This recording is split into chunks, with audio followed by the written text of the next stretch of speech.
Hi and welcome to TEC Bike Parts. Today we're going to be showing you how to service the Royal Enfield 650 twins. The Interceptor and Intercontinental are basically the same bike, so there's very little difference when it comes to servicing. Now, I've been trying to find out some of the information on the bike. Now, it's been very difficult to get it, but we have been able to collate all the information we need for servicing the bikes. Things like valve clearances and that, Royal Enfield hasn't been very forthcoming, even though we've asked them several times to give us this information. We've had to find out through various dealers that we know all the information that we need.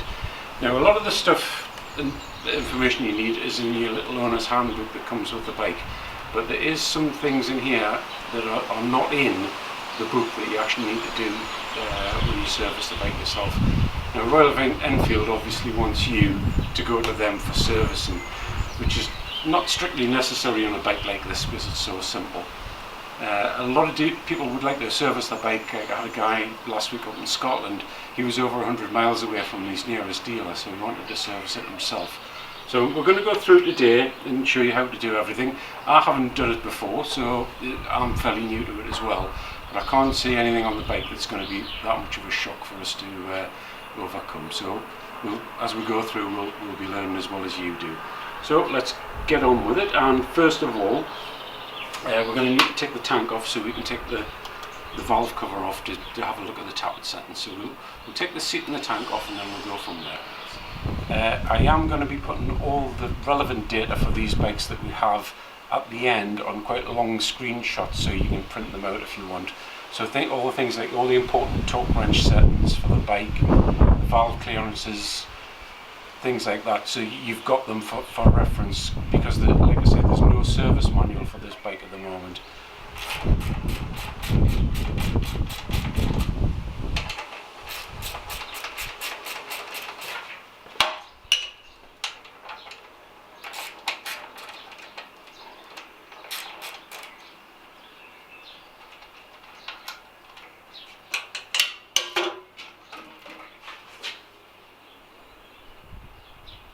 So once you've removed the two bolts from the tank, you can slide it back off its rubber mounting pins at the front and then just lift it up. That's enough clearance to get in to do the rockers, so you don't need to remove any of the fuel pipes or wiring underneath, which is quite handy. As most bikes, you have to take the tank off. Now all you need to do is prop the tank up with something that's not going to mark the paintwork. I've got a handy little cardboard box that is lying around the workshop, and that'll just keep it up there, out the way. If you're not too sure about how secure it is, put a bungee over it so it doesn't drop off. So what we need to do next is undo the 4 screws on top of the rocker cover, take off your plug leads and remove your sparking plugs, because you're going to need to turn the engine over.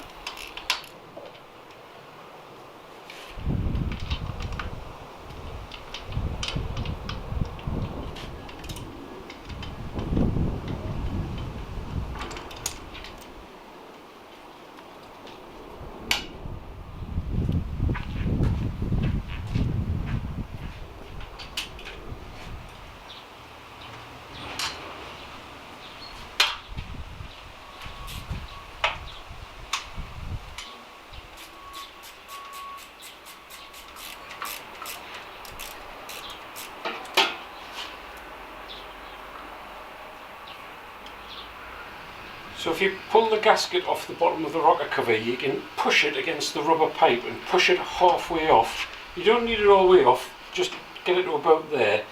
To get it all the way off, you're going to have to start disconnecting things under the tank. But that's enough to do this cylinder's tappets there. Now you can turn the engine by putting it in the gear and rocking it backwards and forwards on the chain, but luckily Royal Enfield have put an inspection cover in here where you can get to the end of the crankshaft on the crankshaft nut. Now this is a 14mm hex key. Now if you've got a sump hex key spanner or set, you should have a 14mm in there. It's a bit larger than most people have in Allen key sizes, so what you can do, a little dodge if you're stuck for that, is get a bolt with a 14mm head.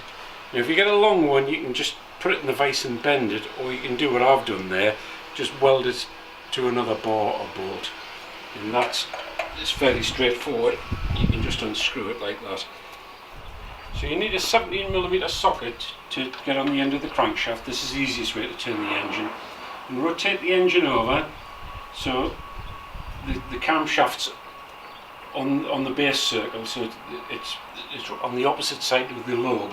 You can look through onto the cam, you can't really see on the camera, but if you look through you can see where the base circle is. Rotate, we'll start off with the inlets here, it doesn't really matter which way around you do it, but we'll rotate it around so we're on the base circle, then we'll check these settings on here.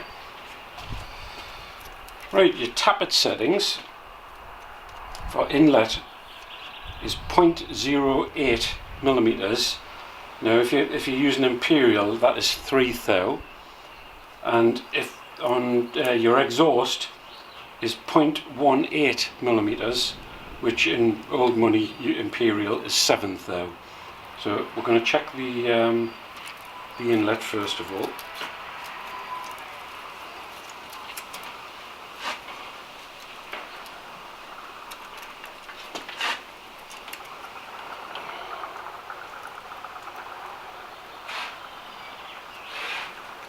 So both those two are okay. So we'll move over to the exhaust side. Now, an easy way to tell if you're in the right position on the camshaft without looking at the cam is get to the point where it's at maximum lift and then turn the crankshaft one complete turn and you'll be the exact opposite of maximum lift, so you'll be maximum clearance.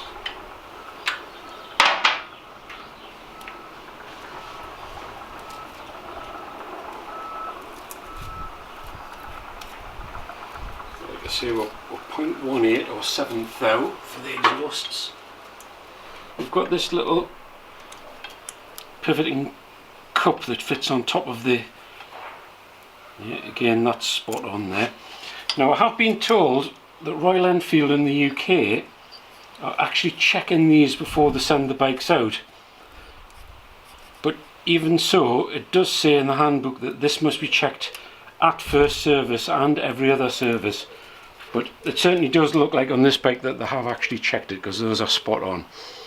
Right, so what we need to do is push the cam cover gently, just wiggle it over the other side. Careful you don't damage the gasket at all.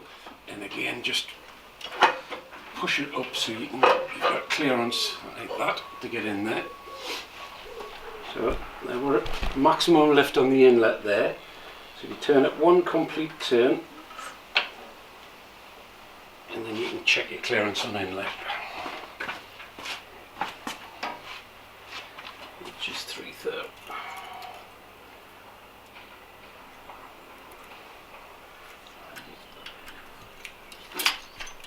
Yeah, they're both a little on the tight side. So with a 10mm spanner, we're just cracking the lock nuts off there. Now, this cover where it is a bit difficult to get in, so you may have to use a pair of long nose pliers and the adjuster on the top, not a screwdriver.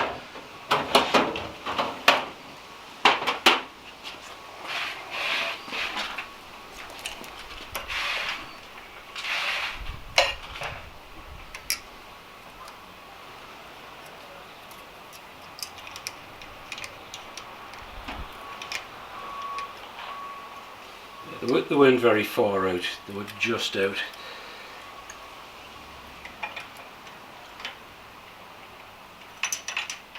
It would have been helpful if they'd put a hex or a square end on the end of the tappet adjusters to hold them, instead of just a slot. It's just a touch one. It would have been easier to get a bit of a more positive hold on them. And these weren't very much out at all. Yeah.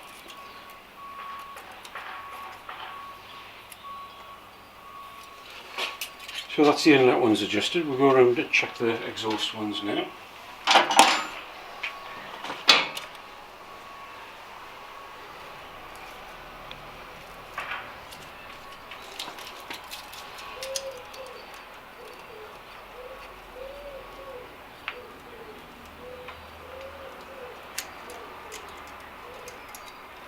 Yeah, well, both those ones are fine there. So there's only one pair of tappets were very, very slightly out. They're very slightly closed up, but they would have been fine anyway.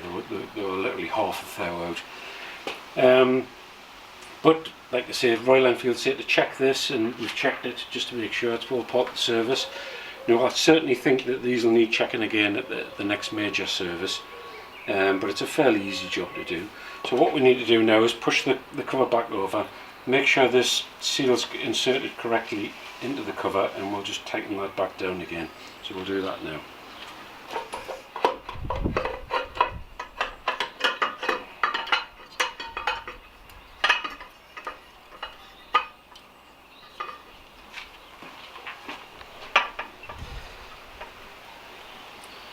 So you need to push the gasket back up in there. It seems to be staying in okay there for me now, but you really need to make sure that's properly in there. If you're having problems with it dropping out like it's just in there, put a little smear of grease all the way around the inside of the rocker cover, and that should stop it dropping down.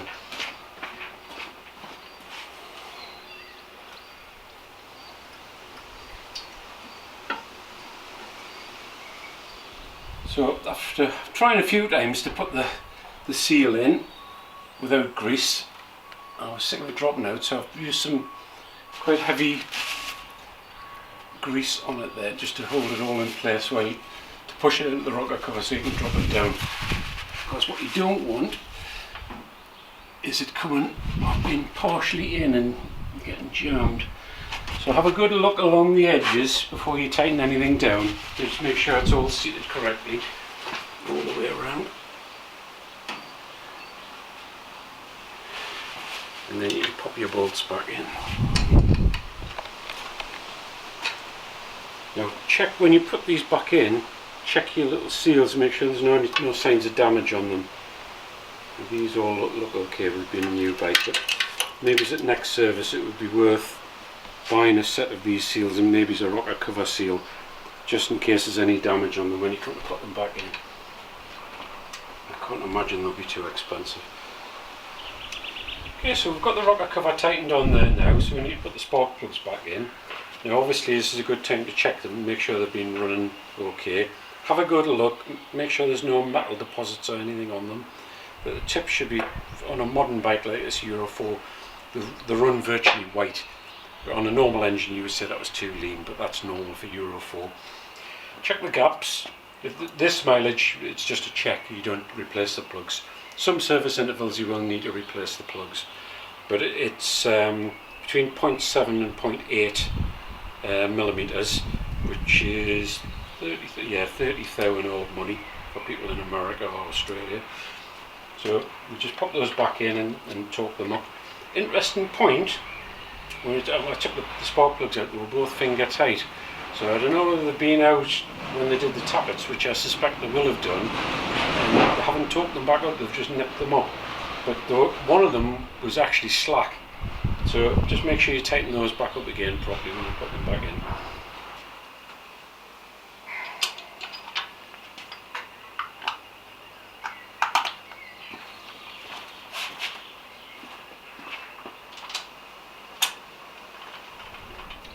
So we're finished in this side cover now, so we can tighten this back up with whatever tool you use to undo it with. And we can now pop the tank back in place. So just take the space out that we're using there. Obviously just have a quick look underneath, make sure you're not jamming anything. Everything's going in okay, particularly your pipes and wires around the back here. Just push it forward and get your two shouldered spacers and bolts back into place and tighten those back up. And that's all the top end done and checked and serviced there now. We need to now move on to draining the oil and taking the filter off, but we'll jack the bike up so we've got easier access to do that now.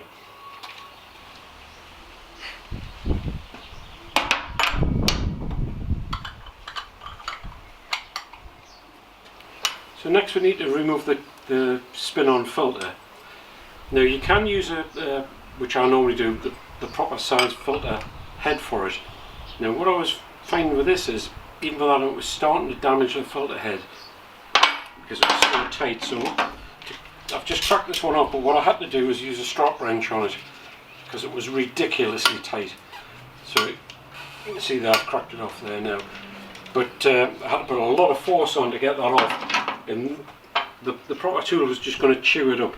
So I recommend fitting it with a proper tool so you can get a torque to the right torque. But the I don't know why, if they've had it on too tight at the factory what, but that was ridiculously tight to come off. So you need a drip tray underneath, spin it off and then let your oil drop out.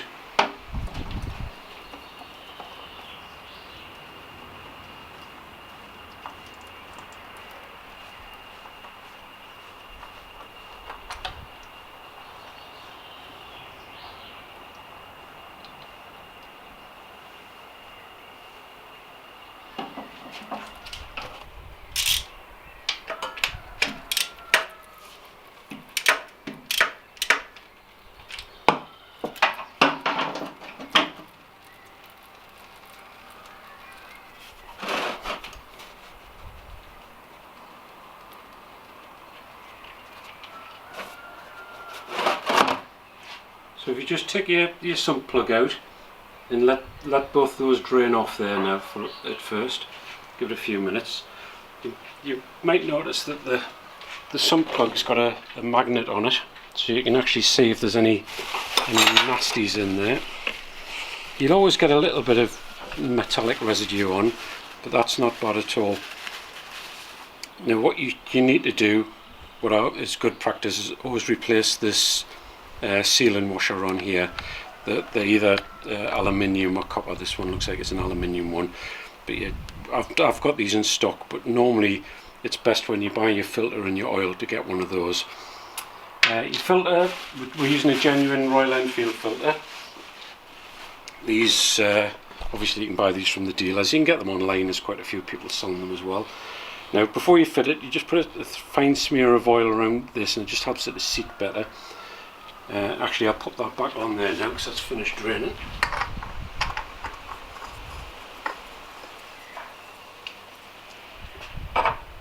Like I say, I always like to use the proper tool to tighten it back up again.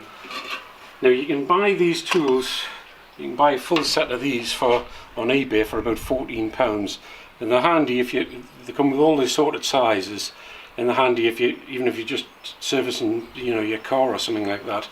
For £14 it's probably cheaper than buying the proper tool from Royal Enfield if you can get one. But like I say, I didn't take it off with that because we found it was just too tight and we had to put the strap wrench on.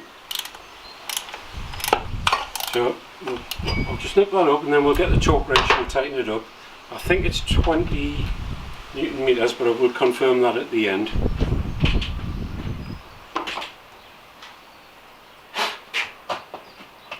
So with the new washer on, we'll just pop the sump bolt back in. Very carefully, don't cross thread it. Always go in with your fingers. If you haven't forced it in with a spanner, you're doing something wrong.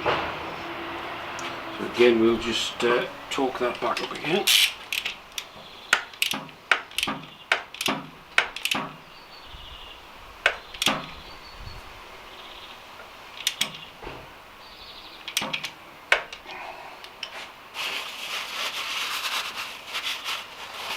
So once the oil's fully drained and you've retightened the sump plug back up, take your oil filler off here and pop a little funnel in there. We're going to squeeze them past the intake there. Now we need to a refill. An initial fill is different to a refill. There's always a bit of oil left lying in the motor. So the Royal Enfield quote 3.1 litres. So we're going to put 3 litres in and check the level and then fine adjust it from there. So you can either put it in a measuring jug or pour it straight from the container. Now Royal Enfield say to use a 1050. I know a lot of garages are using 1040 because it's cheaper and it's more available, but I tend to put whatever the manufacturer's using. Plus, if you did have a problem and they came back and said you're using the wrong oil, you wouldn't have a leg to stand on with warranty. As far as warranty is concerned, we'll have a bit more word about that later, because it isn't a problem servicing your bike yourself even though dealers would have you believe otherwise. I was a dealer for many years myself, and I know what the law is regarding it. So we'll just slowly fill it up with the oil. Now the oil I'm using is a Silkaline 1050. Now it's a fully synthetic oil, and that is what Royal Enfield specify for this motor. Now the specifications for the oil in the handbook, they normally have an API or a JSO specification. Never buy an oil that's below that specification. Never use supermarket oil, because it'll be designed for cars. Now, in case you don't realise that car oil and motorcycle oil are different things, the main difference is that most car oils have anti-slip additives in them, which sounds like a good idea if you want to minimise wear in your engine. Problem is, in motorcycles they've got a wet clutch, and if you put anti-slip additives and they get on the clutch, your clutch is going to slip. And normally the only answer to that is strip it completely, clean it out, and put new clutch plates in. So never be tempted to use car oil in a motorcycle. Now you might think, a 48 brake horsepower bike, why would you want such a high performance oil in it?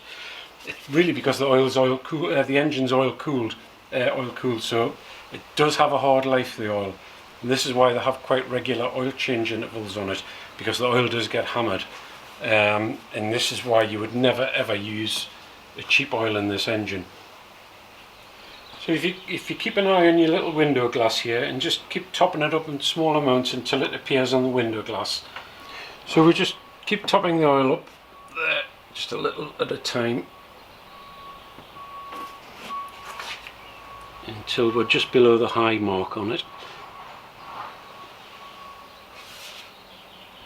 Yep, I think that'll do this for now. What I normally like to do now is run the engine for a bit, and then let it stand for a bit and check it again, because obviously it'll fill the oil filter up and things like that. So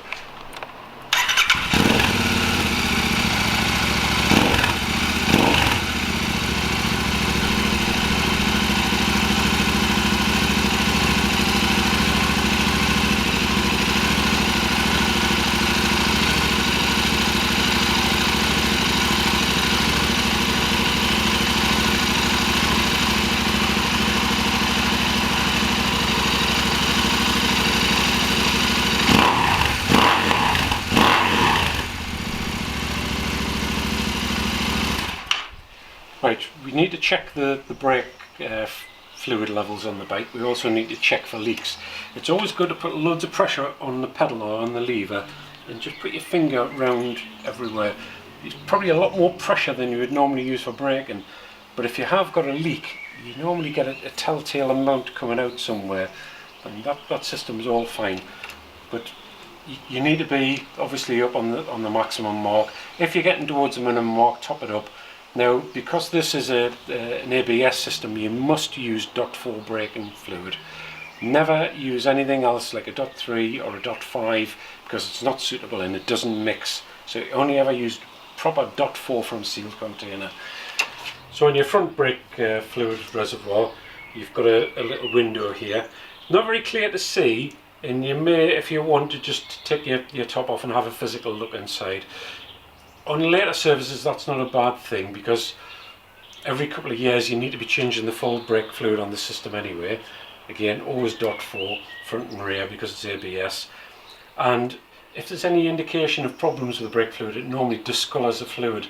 If it's gone black, normally that's a sign that your seals are on the way out, and maybe you need to investigate further. But again, just check up, make sure all your lines are not rubbing anywhere, no chaffing, no leakage. Put loads of pressure on, you shouldn't have any leakage from anywhere. Right, we need to check the chain tension now. Now, it's good practice to check this in about 3 or 4 positions on the chain. So if you, the specification is at the middle of the run, you should have between 30 and 40 millimeters of free play. Now, don't be tempted to tighten it up a bit more than this, because when the suspension goes down, the chain tightens up anyway. So you need to measure it with the suspension unloaded. Now I've got this set to 40 millimeters, and we'll hold it there. Yeah, we're about 30 mil there, so that's fine. Yeah. check it in a few places. Now if you have one spot of your chain that is far different to the rest of the chain, you've obviously got a tight spot on your chain, or it's stretched or something, and it should really be replaced if it's not uniform tension right through it. So now we'll give the chain a quick clean off and a spray with some chain lube. So just give your chain a good spray all the way around the chain lube.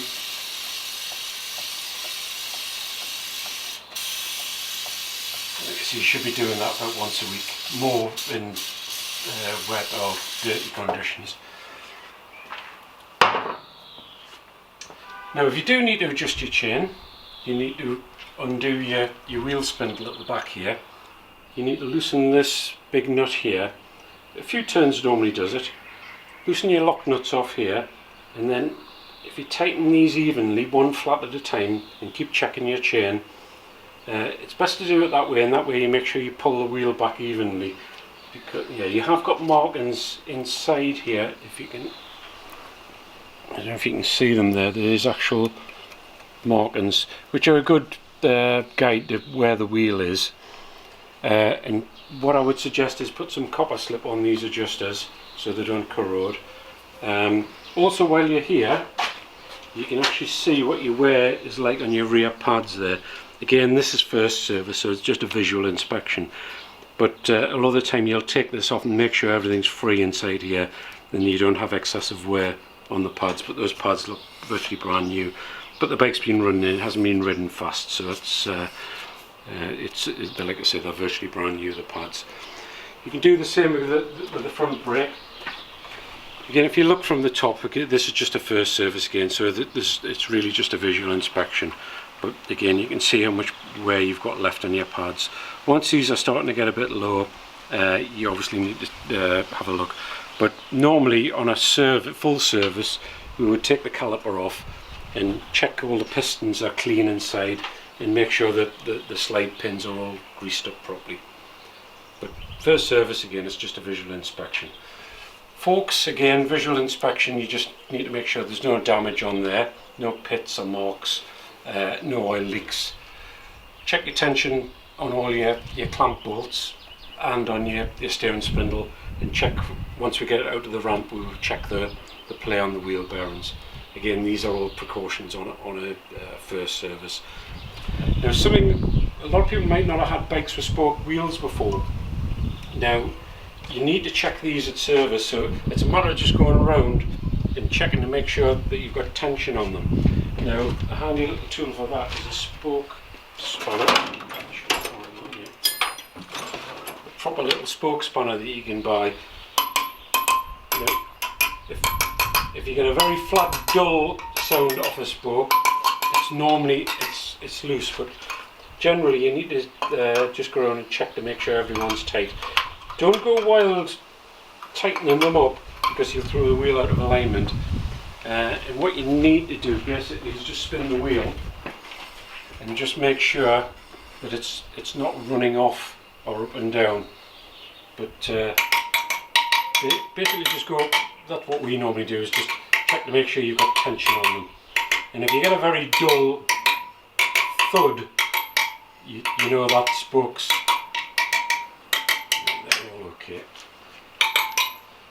But that is something you need to check every month or so. Just check all your spokes are nice and tight. And if you do get one that sounds a bit off, just get your spoke spanner on there and nip it up. Also, you can obviously, if your wheel's running out, that's normally an indication that you've either damaged the wheel or the spokes come loose. If you're not happy about that doing it is quite a specialist job, and it does take a few years of experience to know what to look for and how to tighten a wheel. Don't go excessively tightening the spokes up, because you will throw the wheel out. You need to take it back to a dealer for that. But you need to keep an eye on them, just make sure you don't get a loose spoke. Another thing you need to do at first service is just go around with some spray grease or light oil and lubricate things like footrests, because they've got little balls and springs and pivots in there. It's just to stop the corroding and seizing up. Again, you've got a linkage on here, just a drop of spray grease on there, doesn't hurt anything. And again on your pivots on your stands, just got the spray grease on there. Just stops everything seizing up, especially if you ride the bike in bad weather. Cables, I wouldn't use grease on cables, just a light oil, something like a 3-in-1 or a machine oil. Just lubricate your clutch cable up. And that's about it really. All we need to do now is check the electrics, have a good go over the bike, make sure all your bolts are tight, things like your shock absorber bolts, wheel spindles, brake bolts. And for a first service, that's about it. That's all your dealer would do. Subsequent services, there's very little extra to do on that. Obviously, in a later service, you would inspect not just your chain, but your sprockets for wear. Check the shape of the teeth on your sprockets, because if they're starting to get worn and the chain's getting worn, you will get a hooky effect on the sprockets. And to do that on the front one, you'd need to take this cover off. But at 500 miles, you won't have any wear unless there was something seriously wrong. Now, I did say before, warranty concerns. Legally, if a bike is serviced properly by a competent person, it does not have to be serviced by the dealer for warranty.